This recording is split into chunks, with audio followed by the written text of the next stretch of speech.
Hello दोस्तों, आज मैं आपको एक नई कहानी सुनाने जा रही हूँ। डर। डर किस किस को नहीं लगता, सबको लगता है अंधेरा देखकर। तो चलिए मैं आज आपको एक नई स्टोरी सुनानी चाहती हूँ, हॉरर। आपको ये सुन के डर ज़रूर लगेगा, लेकिन डरना मत। और रात को अकेले मत सुनना इस कहानी को, किसी को साथ लेके ही सुनना, नहीं तो पूरी रात डरते रहोगे। चलो शुरू करते हैं। दो फ्रेंड थी, वो रास्ते में चल रही थी, आपस में यूं ही बातें कर रही थी स्कूटी में। तो एक ने बोला कि क्या कहते हैं यार, क्या दुल्हन लग रही थी, दुल्हन तो बड़ी प्यारी लग रही थी। तो दूसरी फ्रेंड कहती है दुल्हन प्यारी लग रही थी, मेरे को तो उसकी उससे अच्छी उसकी मम्मी लग रही थी। तो ऐसी ही बातें करते रहते हैं। तो फिर थोड़ा सा आगे जाते हैं स्कूटी में दोनों जने। रात के करीबन 12 बज रहे होते हैं। वो किसी शादी से दोनों सहेलियाँ आ रही होती हैं, अपने घर को जाती हैं। और रास्ता बड़ा सुनसान, बहुत ही डरावना लग रहा था। तो पीछे जो मनीषा बैठी होती है वो खुशबू को कहती है, अरे यार खुशबू, 2 मिनट स्कूटी रोकना, मुझे अपने पिताजी की दवाई लेनी है, केमिस्ट की दुकान खुली है। तो खुशबू कहती है दवाई लेनी है यार इस टाइम, और घर जाएंगे तो मम्मी अलग डांटेगी, बहुत रात हो गई है और रास्ता भी सारा सुनसान है। तो कहते कोई बात नहीं यार, 2 मिनट लगेंगे, तू रोक तो सही खुशबू। तो दोनों जनी रुक जाती हैं वहाँ स्कूटी लेके। तो मनीषा कहती है बस मैं 2 मिनट में आई दवाई लेके पिताजी की। और खुशबू कहती है जल्दी आइयो, मुझे यहाँ पे बहुत डर लग रहा है, रास्ता बड़ा सुनसान है। तो वो कहती है यार डर, खुशबू तुझे डर, तू तो कभी किसी से नहीं डरती, आज कैसे डर रही है। तो कहती है यार तू मजाक मत कर, जा जल्दी से। मनीषा केमिस्ट की दुकान में जाने लगती है। जैसी वो चली जाती है तो जो खुशबू थी वो स्कूटी लेके थोड़ी दूरी पे खड़ी होती है। और जब खड़ी होती है तो थोड़ी ही दूरी पे इमली का पेड़ होता है, काफ़ी बड़ा और घना। और उसी के बगल में अटैच एक दीवार होती है, कम से कम काफ़ी ऊंचाई पे होती है। और उसी के बगल में एक इमली का पेड़ होता है। वहीं वो खड़ी होती है साइड में स्कूटी लेके, और इधर उधर खूब घूम रही होती है, देख रही होती है। तो कहती है यार डर तो मैं डरती तो नहीं हूँ, लेकिन यार यहाँ सुनसान है और डर तो मुझे लग रहा है। चलो देखती हूँ, अभी तो आई जाएगी मनीषा। इतने में पीछे से आवाज़ आती है, डर डर तो लगना ज़रूरी है। एकदम से खुशबू पीछे मुड़ी तो अंधेरे में उसको कुछ दिखाई नहीं दे रहा था। एकदम से गाड़ी की रोशनी से कोई गाड़ी गई वहाँ, रोशनी से उसने देखा कि एक मतलब लंबा चौड़ा आदमी खड़ा है, सांवला रंग का, और चश्मा लगाए हुए, और दाढ़ी, और लंबा सा मुँह है, और देख रहा है मुझे। तो उसको इग्नोर करके वो पलट गई और मनीषा का वेट करने लग गई। बोली नहीं कुछ, और मनीषा का वेट करने लग गई कि मनीषा आई जाएगी थोड़ी देर में, और चुप रही। तभी उस लड़के ने फिर से दोबारा बोला कि हम 4 लोगों में तो हम बड़े साहसी बनते हैं कि हमें डर नहीं लगता, लेकिन इस अंधेरे में डर लग रहा है ना। तो इतने में खुशबू फिर पीछे पलटी। एक्सक्यूज़ मी, ज़्यादा बोलने की ज़रूरत नहीं है। फिर तभी उस लड़के ने फिर दोबारा बोला, डर लग रहा है ना मेरे से अंधेरे में मेरे को देखकर। तो मनीषा कह रही मेरे को ज़्यादा बोलने की ज़रूरत नहीं है, समझी, मैं फालतू लोगों से बात नहीं करती, और मैं जब आपसे बात नहीं करी तो आप मेरे से बार बार क्यों बोल रहे हो, चलिए यहाँ से। और न ही मैं भूत प्रेत पे विश्वास करती हूँ, फालतू बोलने की ज़रूरत नहीं है, ठीक है। और खुशबू ने गुस्से में मोबाइल निकाला और मनीषा को फटाफट मिलाया। मनीषा कितनी देर लगेगी यार, बहुत देर हो गई है। तो मनीषा कहती सिर्फ 5 मिनट, बस 5 मिनट में आ रही हूँ मैं। और फ़ोन को काट देती है खुशबू। फ़ोन रखने के बाद पीछे मुड़ के देखती है उस लड़के को, तो वो लड़का उसको दिखाई नहीं देता। और फिर मुड़ जाती है और बड़बड़ाने लगती है उस लड़के के लिए, कहती है स्टूपिड कहीं का, पता नहीं कहाँ से आ गया था, चला गया। तो इतने में पीछे से आवाज़ आती है। लड़का भारी आवाज़ में बोलता है डर गए क्या। तो खुशबू पीछे पलट के देखती है, डर, काँपती है, डर डर डर तो मुझे लगता ही नहीं है। तो वो कहता है डर तो तुम्हें लग रहा है, तुम्हें देखकर तो ऐसे ही लगता है कि तुम डर रही हो अंधेरे में, और तुम मुझे भूत समझ रही हो। तब खुशबू कहता है मुझे नहीं, ये फालतू बातों में विश्वास नहीं है, समझे, मेरे से फालतू बोलने की जितनी, तभी तो तुम 10 बार मेरे पैरों को देख रही हो और तुम मुझे भूत समझ रही हो, इसीलिए तुम्हें डर लग रहा है कि मैं भूत तो नहीं हूँ कहीं। लेकिन मैडम, जो दिखता है वो होता नहीं है। इतने में खुशबू और डर जाती है, उसको हैरानी से ऐसे बड़ी बड़ी आंखों से देखती है और कहती है खुशबू कि अगर मैं डर के मारे मनीषा के पास जाने लगी केमिस्ट की दुकान में, तो ये सोचेगा कि मैं इससे डर गई, और क्या कहते हैं, बस अजीब अजीब से ख्याल आने लग गए, तो इसलिए मैं यहीं खड़ी रहती हूँ। तो इतने में फिर वो लड़का दोबारा कहता है क्या हुआ मैडम, आप मनीषा के पास जाना चाहती हो। तो इतने में फिर डर के मारे वो कांपने लग जाती है। तभी वो लड़का कहता है, तुम तो मुझे बार बार भूत समझ रहे हो और मेरे पैरों को बार बार देख रहे हो। देखो उस केमिस्ट की दुकान में तुम्हारी फ्रेंड वहाँ खड़ी है ना। तो खुशबू पलट के देखती है कि उसकी फ्रेंड वहाँ खड़ी है केमिस्ट की दुकान में, और काफ़ी लोग खड़े हैं और 2 लेडीज़ भी खड़ी है। तो पलट के बोलती है, हाँ खड़ी है, अपने नंबर पे खड़ी हुई है, दवाई लेके आती होगी। तो लड़का दोबारा से कहता है, देख लो मैडम, अच्छी तरह ध्यान से देखो, केमिस्ट की दुकान बंद है और वहाँ कोई भी नहीं है। तो कहती है, हैं? तो वो डर से लगने लग जाती है। कहती है, तुम मुझे डरा रहे हो, वहाँ मेरी फ्रेंड लाइन पे खड़ी है, तुम्हें दिखाई नहीं दे रहा? तब वो लड़का दोबारा कहता है, पीछे देखो तो सही। उसकी भारी आवाज़ सुन के वो घबरा जाती है। तो कहता है, पीछे पलटने की हिम्मत नहीं है ना देखने की, इसी को ही तो डर कहते हैं। तब खुशबू दोबारा कहती है, ऐसा है, मुझे डर वर लगता नहीं है और फालतू बकवास करने की ज़रूरत नहीं है, समझ आई? अपनी औकात में रहो। तब वो कहता है, हम कितना भी कहें कि हमें डर नहीं लग रहा, लेकिन हमारे अंदर एक कोने में डर रहता है। तो कहती, क्या बकवास करे जा रहे हो? तो कहती, मेरे को नहीं लगता। कहता, क्यों? जब हम रात के टाइम जा रहे होते हैं सन्नाटे में, जंगल में, अंधेरे में, तो हमें डर नहीं लगता? या कोई हॉस्पिटल, पोस्टमार्टम की ऐसी जगहों पे डर नहीं लगता? कहीं ऐसी डरावनी बिल्डिंग हो और हम अकेले जा रहे हैं सुनसान रास्ते में, तो हमें डर नहीं लगता? वो डर हमारे कोने में एक साइड में बैठा होता है। बाहर से हम हिम्मत करते कि हमें डर नहीं लग रहा, लेकिन अंदरूनी हमें डर लगता है। और वो लड़का फिर बोलता है कि जैसे कहीं पोस्टमार्टम हो रहा हो और सरकारी दीवार खड़ी हो वहाँ। तो कहती, आंखों की भौं को ऊपर करती है, कहती, क्या कह रहे हो, यहाँ ऐसा कुछ भी नहीं है। तो दीवार की तरफ आंखें दिखाता है, कहता है, ये दीवार, इसके पीछे एक रूम है और वहाँ पोस्टमार्टम हो रहा है। तो वो कहती, क्या?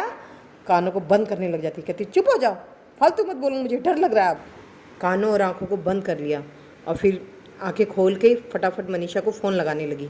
मनीषा को फ़ोन लगाने लगी तो जैसी पलटी केमिस्ट की दुकान पे, तो उसको केमिस्ट की दुकान बंद दिखाई दी और वहाँ कोई नहीं दिखाई दिया, सिर्फ एक मनीषा खड़ी थी और वहाँ से वो उसको घूर रही थी बड़ी बड़ी आंखों से, और उसका गला मानो सूख गया हो खुशबू का, और पानी के लिए ऐसे तरस रही।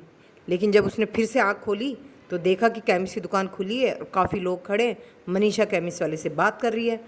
अब वो डर रही है कि क्या हो रहा है ये मेरे साथ, इधर उधर उस दीवार की तरफ खूब देख रही है। पलटी तो वो लड़का उसको दिखाई नहीं दिया वहाँ पर। उस लड़के को देखने लगी कि ये लड़का कहाँ चला गया, और खुशबू की जो धड़कन थी वो और तेज़ी से धड़कने लगी।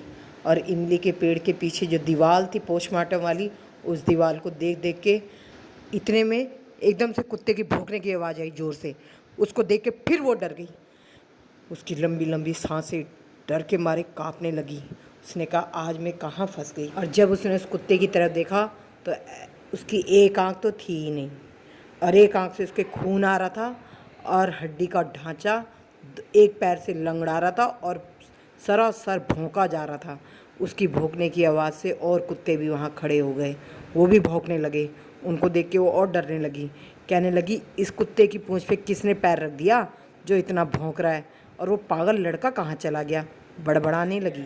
इतने में वो लड़का कहने लगा, बुलाया मुझे क्या?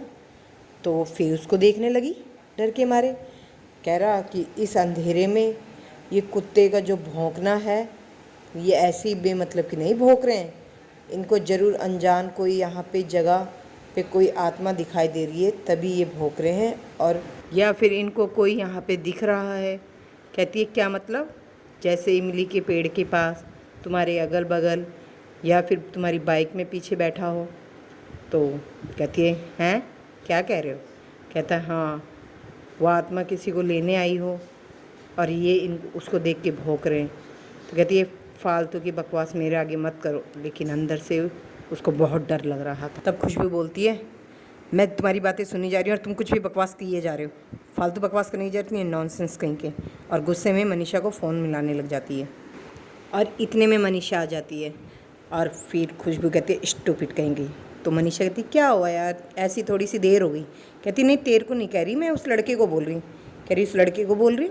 मैंने तो वहाँ से देखा तू अकेली खड़ी थी। तो कहती, अकेली खड़ी थी? मैं तो किसी से बात कर रही थी। कह रही थी, नहीं तो, लेकिन कहते हैं कि इमली के पेड़ के आसपास नीचे ऊपर भूत का साया रहता है। तो खुशबू डर जाती है, तो कहती है इतनी देर से मैं किससे बात कर रही थी। फिर उसके अंदर दहशत सी हो जाती है। तब मनीषा कहती है कि देख यार, ये कुत्ते भी कैसे भौंक रहे हैं बुरी तरह से अंधेरे में, और जब ये भौंकते हैं तो इनको कुछ साया दिखाई देता है, ये तभी ज़्यादा भौंकते हैं। तो खुशबू कहती है तो इसका मतलब मैं किससे बात कर रही थी, कोई भूत से तो बात नहीं कर रही थी, अपने अंदर ही बड़बड़ा रही होती है। लेकिन वो मनीषा को नहीं बताती। और खुशबू सोचती है कि कहीं मैं कोई भूत से बात तो नहीं करी थी, कौन था वो, कौन था जिससे इतनी देर तक मैं बात कर रही थी। इतने में कहती है चल फिर यार चलते हैं यहाँ से, मनीषा बोलती है। दोनों जने स्कूटी तैयार करते हैं और फिर अपने रास्ते चल देते हैं। और खुशबू फिर उसी रास्ते सुमसाम रास्ते आगे बढ़ जाती है स्कूटी लेके। जब वो आगे जाती है तो एकदम से फ़ोन की बेल बजती है, तो साइड में अपनी गाड़ी लगाती है और कहती है ज़रूर पिताजी का होगा, अब तो अच्छी खासी डांट पड़ेगी, देख इतना टाइम हो गया ना, अब मैं क्या बहाना लगाऊं। फ़ोन उठाती है, फ़ोन उठाती जब वो आवाज़ सुनती है तो सुनती ही रह जाती है और आंखें फाड़ फाड़ के इधर उधर घूरती है। वो आवाज़ को सुनते सुनते वो बेहोश हो जाती है, स्कूटी उसकी गिर जाती है और वो भी खुद गिर जाती है। और जब वो उठती है तो अपने को हॉस्पिटल में देखती है। एकदम से उसकी माँ कहती है खुशबू को होश आ गया। एकदम से उसके पिताजी और डॉक्टर तेज़ी से भागते हुए खुशबू के पास आते हैं। खुशबू की माँ कहती है बेटा कल कहाँ थी तू, कल क्या हुआ था तेरे साथ। खुशबू ने जब आंखें खोली तो उसने अपने को हॉस्पिटल में देखा और बुरी तरह इधर उधर देख रही। उसका बदन पूरा बुखार से तप रहा और देखती रह गई, आंखें कभी बंद करे कभी खोले, कल की बातें सारी याद करने लगी। और सामने मनीषा और खुशबू की मम्मी खड़ी थी। तब मनीषा बोली आंटी कल हमें पार्टी से आते हुए देर हो गई थी, तो रास्ते में केमिस्ट की दुकान पड़ी, तो मैंने खुशबू से कहा थोड़ी देर तू यहीं वेट कर और मैं पिताजी की दवाई लेके आती हूँ। मैं दवाई लेने गई तो वहाँ से मैंने देखा कि ये इमली के पेड़ के नीचे खड़ी थी और स्कूटी लेके ये चली गई और मैं वहाँ से आवाज़ देती रही, लेकिन ये चलती ही जा रही थी। फिर मुझे ऑटो से आना पड़ा। इतने में खुशबू को सारी बातें याद आने लगी कि जब मैं स्कूटी चला रही थी तो किसी की कॉल आई। मैंने जब कॉल उठाई तो मनीषा की आवाज़ थी। मैंने कहा तो फिर पीछे कौन बैठा है मेरे। मैं काँपने लगी, लेकिन मैंने फिर दोबारा से स्कूटी मोड़ी। इमली के पेड़ के पास वही कुत्ते दोबारा से भयानक तरीके से भौंक रहे थे। और जब मैंने केमिस्ट की दुकान देखी वो बंद पड़ी थी, वहाँ कोई नहीं था, अंधेरा हो रहा था और इमली के पेड़ के पास सन्नाटा पड़ा था और कुत्ते लगातार भौंके ही जा रहे थे। और खुशबू उस लड़के को ढूंढने लगी। थोड़ी ही देर में पीछे से आवाज़ आई शिकार पसंद आया। तब वो देखने लगी कि वो लड़का वहीं इमली के पेड़ की जो दीवार थी वहीं पे खड़ा था और खुशबू का पूरा शरीर कांपने लगा। तब वो लड़के को जब उसने देखा खुशबू ने, उसकी दोनों आंखें नहीं थी और दांत भयानक की तरफ बाहर निकले हुए थे और वो दीवार की तरफ उसको देख के हंस रहा था।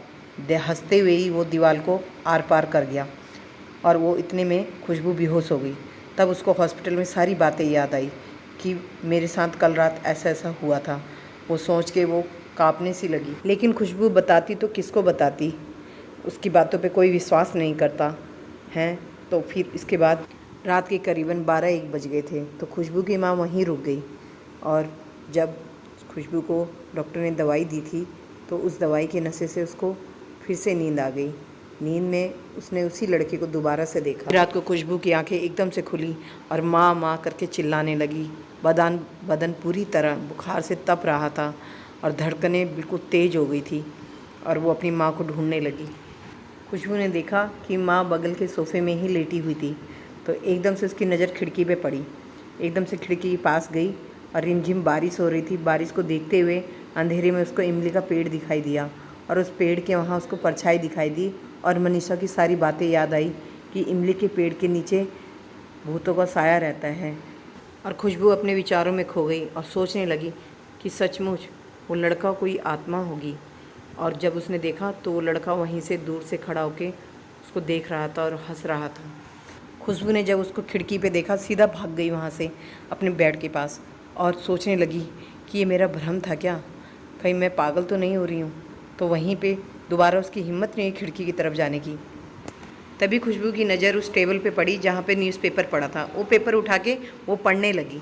जब वो पढ़ने लगी तो वहाँ पे उसने एक लड़के का एक्सीडेंट होते हुए की न्यूज़ सुनी और उसमें देखा कि उसकी जो फ़ोटो है वो उसी लड़के से सेम मिल रही थी।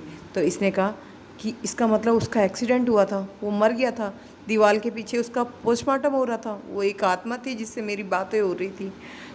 मानो उसका शरीर पूरी तरह से कांपने लगा और धड़कनें तेज़ी से चलने लगी और गला सूख के मारे कोई जैसे गला दबा रहा हो। बस इतना सोच ही रही थी कि पीछे से फिर आवाज़ आई, शिकार पसंद आया। आवाज़ सुनते ही खुशबू दहस ही गई और सीने में तेज़ी से दर्द होने लगा, आंखें बिल्कुल सफ़ेद हो गई। इतने में उसकी मम्मी आई और कहा, खुशबू क्या हुआ? देखा तो कि खुशबू बेहोश पड़ी थी। इतने में दौड़ती हुई नर्स आई।